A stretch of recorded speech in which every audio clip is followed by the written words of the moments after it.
I am on top of a mountain in Tuscany, and I'm here to meet a robot. These space-age machines, these miraculous robots, produce truly remarkable sculptures. And it is state-of-the-art. It is the best in the world. This robot is trying to achieve the impossible. We were stripped off these marbles, so it's like an injustice from that period, still hanging today, still lingering today, haunting us. This is trying to end a battle that has waged for 2 centuries. It is not only because this is unethical, it's not something which is done in the past and we can forget about it. A battle between a civilization who shaped everything from art to democracy, and the most powerful empire the world has ever known. It would be a serious betrayal of the British and the world's public. One of the reasons I want this to go ahead is because of my love of my country, for all its faults. Not because I'm some sort of traitor. Is this the most controversial art deal in history? In the days of the British Empire, things were taken. They now live in museums, galleries, and some much stranger places. I'm Marc Fennell, and this is the story of how they really got there.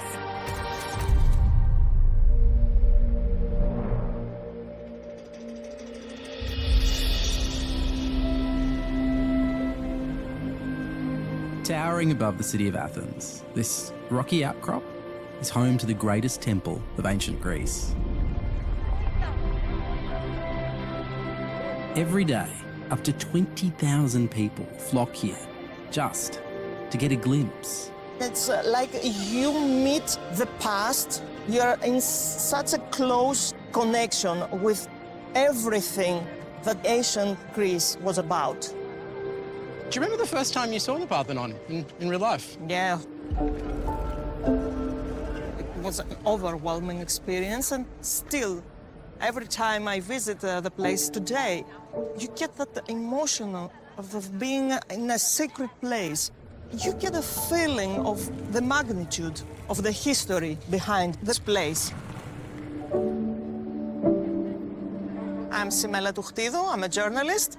I come from Thessaloniki originally, but I've been living in Athens for the past 10 years. Why does the Parthenon matter so much? It's a symbol of the progress made thousands of years ago by people with very limited means. The very first democracy happened here in Athens. So it's like a symbol of the best face that people can show, the best part of us. But this face is missing something. What did this used to look like? Hall, for starters.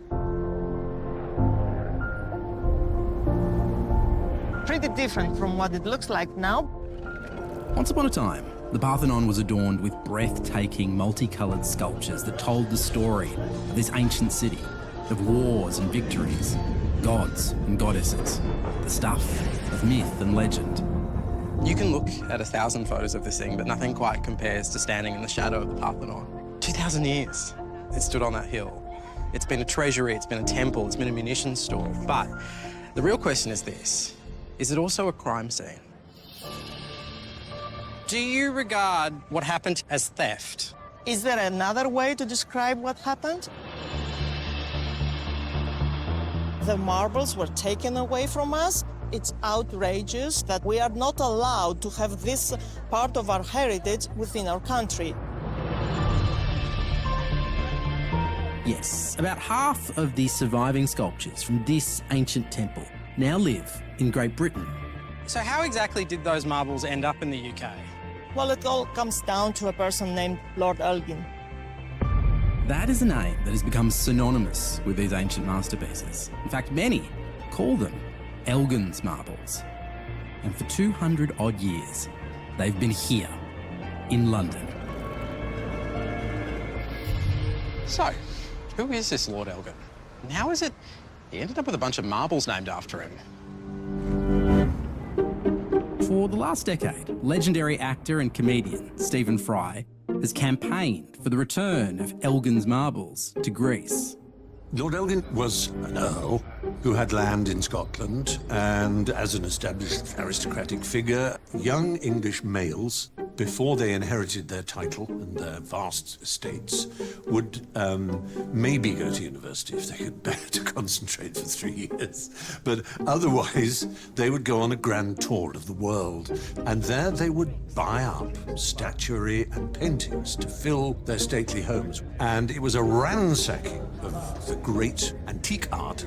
In the late 18th century, coming home with all of these treasures was a great way of showing off. It's your connection to great, beautiful ideas and antiquity, and it proves your virtue and your learning just to own these. So he's looking for something to give him that cachet, something to say, I am one of these noble figures with an eye and an understanding. I can beat you with your Tintorettos and your Raphaels. I have got the Parthenon itself, the statuary. Please do the rest of the interview in Elgin's. Like, promise me you could do the rest of the interview with the accent. So I think that's part of it.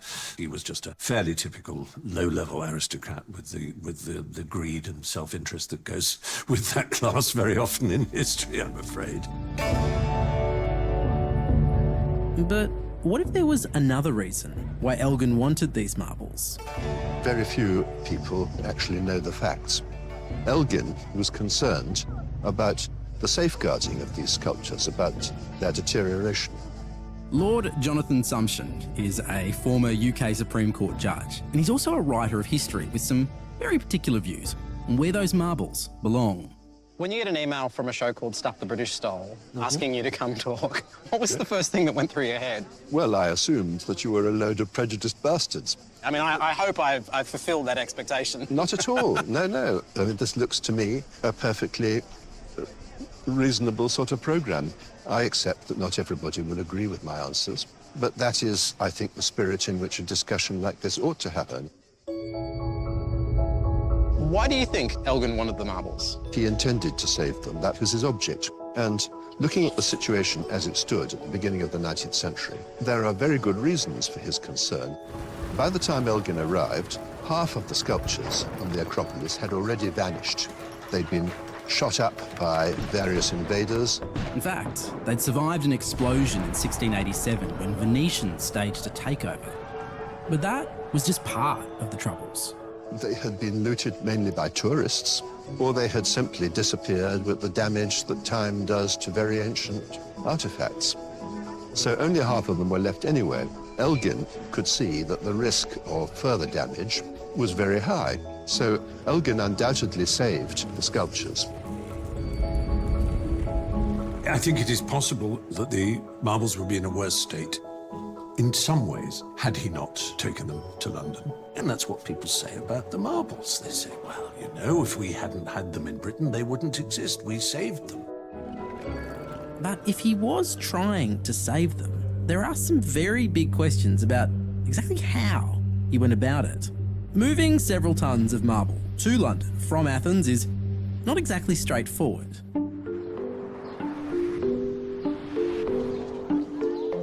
And that is what has brought me to Italy. This Italian town is the gateway to a quarry that has mined more marble than anywhere else on Earth. Welcome to Carrara.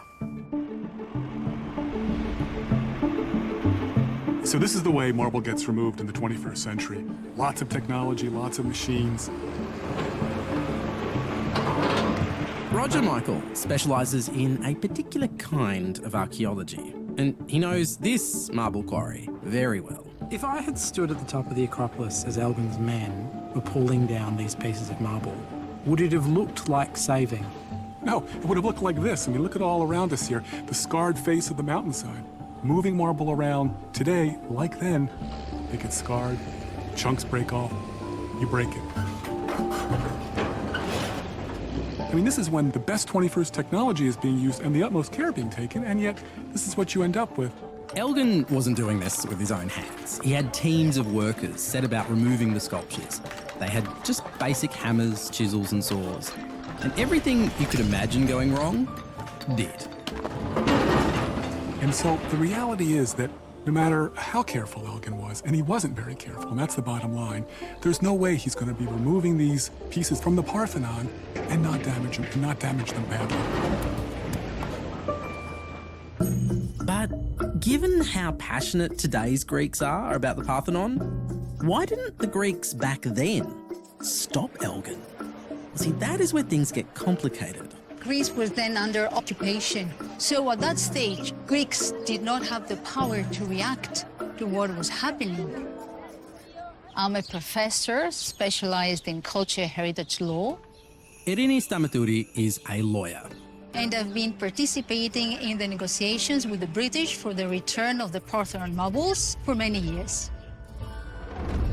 Yeah, this is the Parthenon temple, more complete. I was going to say, there's a lot more of this than there is up on the Acropolis. I think Elgin's team tried hard to put it in parts, but you may also like the Caryatids. This is part of Erechtheion, not of the Parthenon temple, but it's beautiful. Shall I get this one? Yeah? Okay, I'm going to get this one.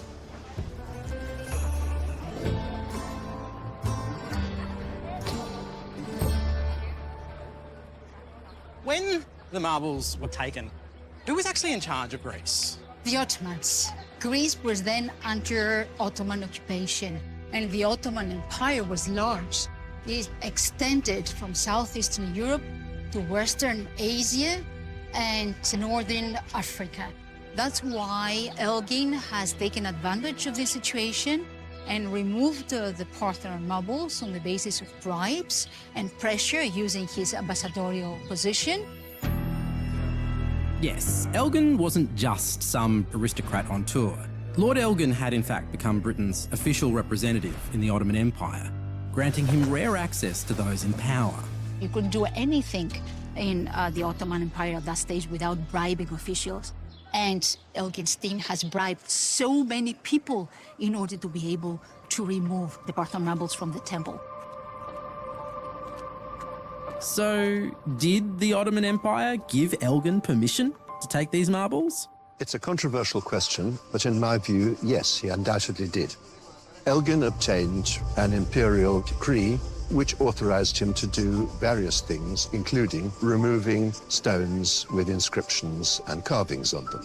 But the original document has never been found. We only have a translation. That document did not authorize Elgin's team to take away parts of the actual temple. In fact, dismantle the temple. And frankly, even if it was the most scrupulously written document, it's like saying, well, Germany claims that it should have the Arc de Triomphe, and there's the document that proves it. Well, yes, but the Nazis were an occupying force. What right did they have to give away parts of France? It wasn't theirs to give away.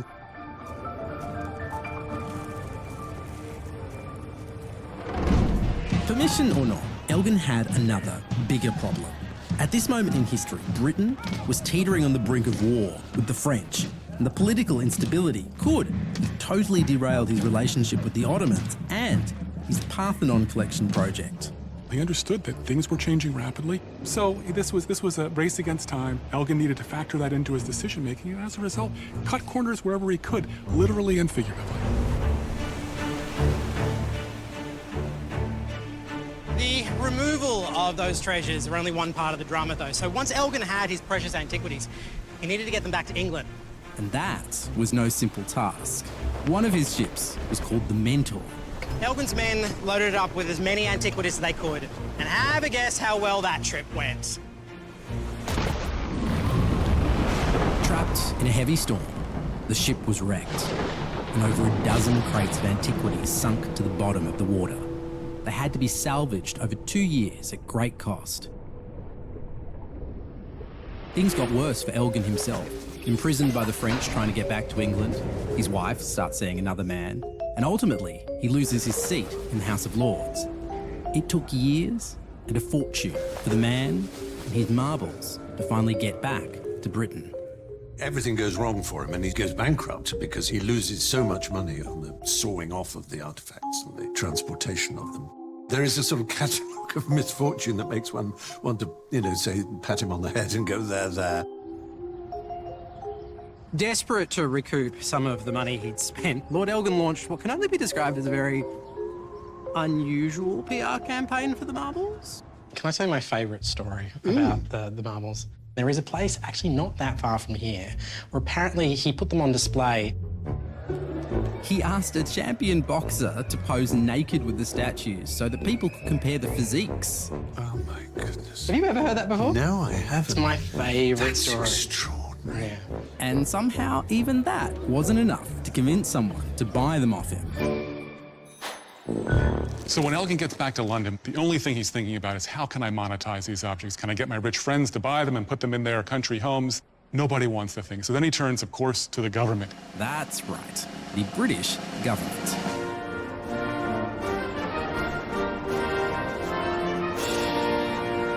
Elgin gets Parliament to convene a committee to figure out, should Elgin be reimbursed for the cost of these things, and if so, how much? The government agreed on £35,000. That is well over $3 million in today's sterling. So they were prepared to purchase it from Elgin, but I think they knew he was a looter. They paid him less than half of what it cost him to have them shipped and taken back, because they knew this was grubby stuff.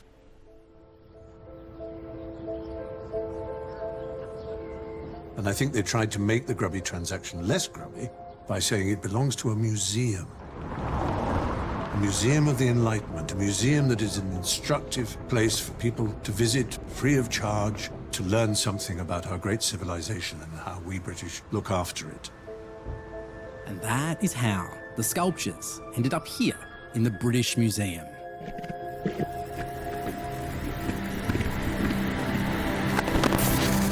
But the Greeks have consistently said that this is incredibly important to them. Why not send the marbles back? The Parthenon marbles, it's time they were returned home, and they should be returned home. That actually probably was probably the right thing to do. It's in the heart and in the history of the Greek culture and the Greek soul. We must have them back.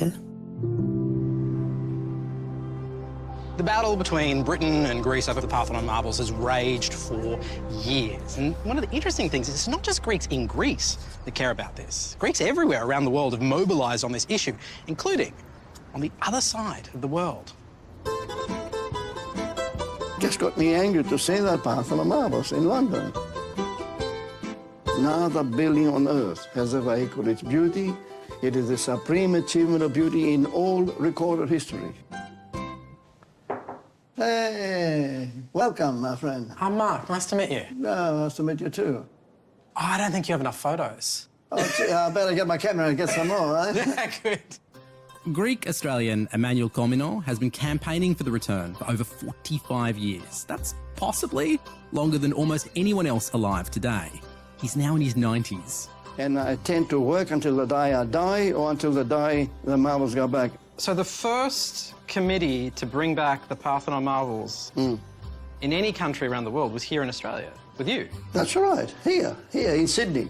You really are the father of the marbles campaign, aren't you? Well, that's what they said. It's a good headline. You should read here, it says it very clear. The British Museum goes to great lengths to paint Lord Elgin as a conservationist, a protector of antiquity and history. Rubbish talk. See, they keep talking rubbish. What's the biggest challenge to the movement right now? Well, I would say the British Museum and the British government. They're stubborn. The British Museum is one of a handful of universal museums. It's a museum of all humanity. These museums are great creations of the human spirit. The principle that artifacts should return to the place where they originated is one which would be utterly destructive of some of the great educational and artistic institutions of the world. It would impoverish our artistic life if all Greek sculpture ended up in Greece. And yet, in 2009, the Greeks opened the Acropolis Museum, specifically to house the Parthenon marbles. But that hasn't swayed the British Museum or government. It is like the British Museum saying that, look, you, museums of the world, you're class B, and I am class A. And it is me that people should visit to compare the different civilizations. The Elgin marbles, do you think they should be returned back to Greece? I don't support that. If you give back the Elgin marbles to Greece, then you leave a huge gap in that narrative. I think sending them back is a dangerous road to go down, but also one that is prohibited in law. We're not about to change the law to facilitate that. Over the years, the faces have changed, and there has been the vague suggestion of a loan to Greece, but the fundamental position of the British government and the British Museum is that by British law, these are British property. But why do these sculptures matter so much to the UK? At that point, Britain was the wealthiest nation on earth. They were the most powerful nation on earth. But what they didn't have was this history that lots of their neighbors had, the history that France had, that Italy had, that Greece had. When the Parthenon was built, it was still the Stone Age in Britain. All these places have this ancient history, ancient literary and artistic legacy. Britain didn't have any of that, and they wanted it. And I think they went out and they got it. But what Britain did was go out and rip these things off of Greek buildings that had nothing to do with Britain or Britain's history, and bring them to England and say, here we are, now we've got a history. And that's what these objects are. They are a trophy that they hang in the British Museum. Museums fail when they don't tell the story properly. And part of the story is they themselves have become part of the story. The whole nature of what we look for in museums is that they should be ahead of us, not behind us, when it comes to a sense of the family of humankind and its meaning and its stories, including the story of what the museum means. They reveal so much about us.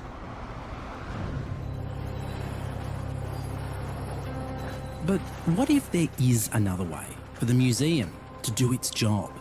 Well, that is partly why I ended up here.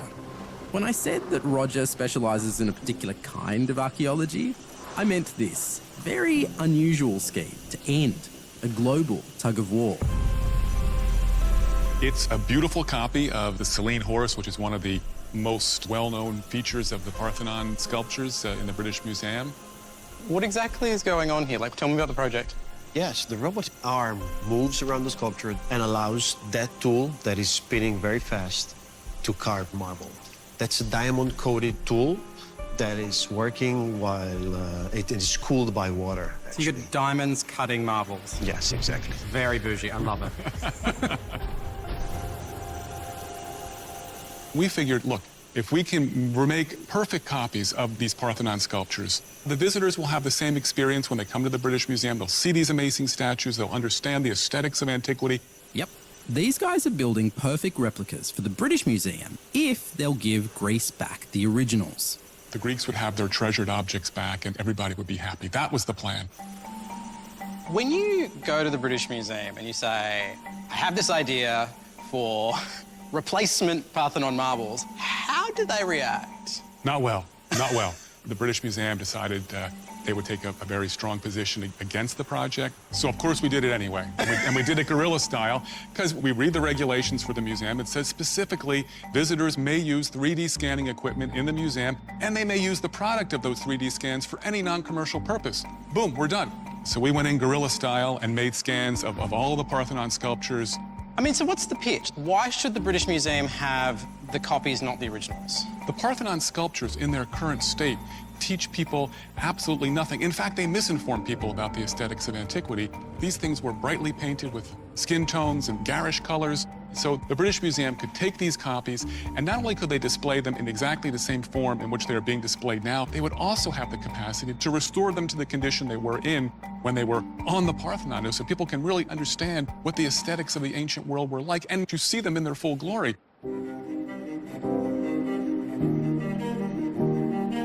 Yes, it's important in a museum to have the real thing.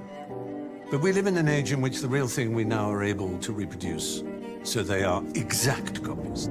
That's a question of human decision about what the value is. But for the Athenians, there is a sacredness about these marbles, and it belongs to those people, the Greeks, who have suffered over the hundreds of years of occupation and so on. Whenever I bring up the Parthenon marbles to a Greek person, literally anywhere in the world, I get a very angry reaction from people. Why?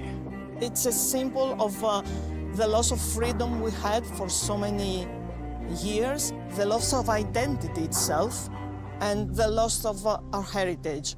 That's why we want them back so passionately.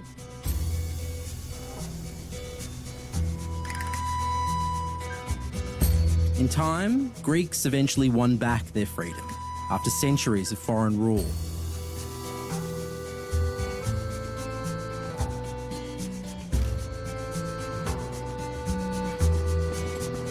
Only to then face years of war and hunger.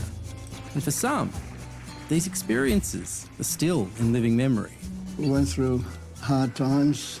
I remember times I was very, very hungry, and I was eating grass like an animal from the ground. But we survived it, like many other people did. And yet, throughout that brutal history, this temple has stood guard. It survived wars, earthquakes and fires. It's a symbol of a lot of different things to a lot of different people, but to me, right now, standing here, it is the symbol of Greek resilience.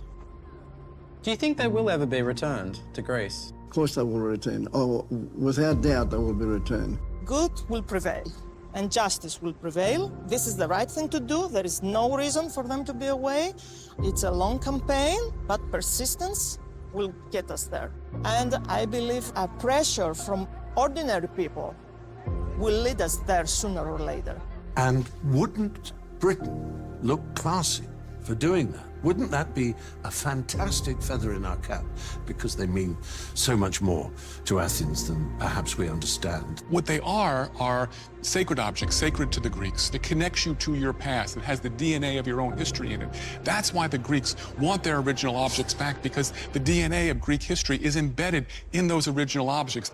There are certain primal signature objects, buildings that each nation has that belong very much to the land that gave birth to them. Things that would just look out of place and it would be a wrong if they were wrenched from their homeland. And the Parthenon is manifestly one such. It's like having Mona Lisa broken in two and exhibited in different museums. Would that make sense? Would that be for the sake of humanity? I think it's not only a matter of law, it's not only a matter of ethics, it's a matter of common sense. Why have something broken when you can have that unified? But there's actually a wider and much more important point than that, which is that these sculptures are part of the artistic heritage of humanity.